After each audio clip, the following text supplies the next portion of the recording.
This is Real Talk with Rudy, where I share my witchy worldview. I can talk to dead people, descendants, deities, and other entities.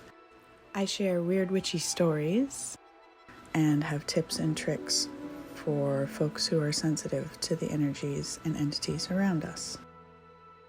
You can find me on my website if you're interested in readings. Links below in the description. All right, weird witchy story time. So I'm going to start out with me as a little person. When I was a little kid, my parents weren't religious. They didn't want to take me to church. I tried to go to Christian churches because I liked the ritual and the community, but I got kicked out of Sunday school twice. So, what are you going to do?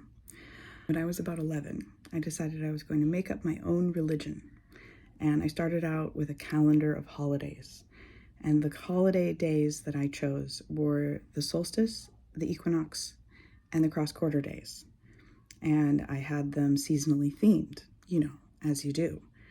And it was about a year and a half later that I picked up my first Scott Cunningham book and was able to just be so relieved. Somebody else had figured this out before me.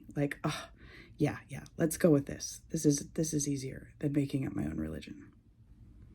Maybe a couple years before I did that, a family friend passed away. And that was really the first time someone I knew had died. And he was my friend. He was a grown-up, but he hung out with me and we had a good time together. He used to take me fishing. His name was Mark. And so I decided that I was in need of some sort of grief ritual. I didn't have words like that for it, but I needed to do something about the fact that this man had passed away.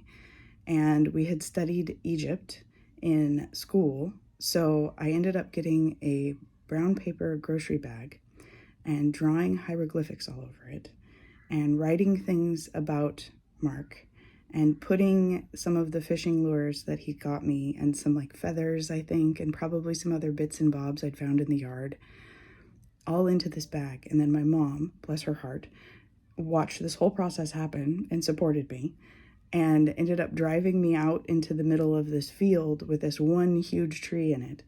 And I walked out to the field and tied my paper bag onto the tree as an offering for Mark because he had died. All of this was just intuitive. It was just what seemed to make sense to me at the time, and very internally motivated.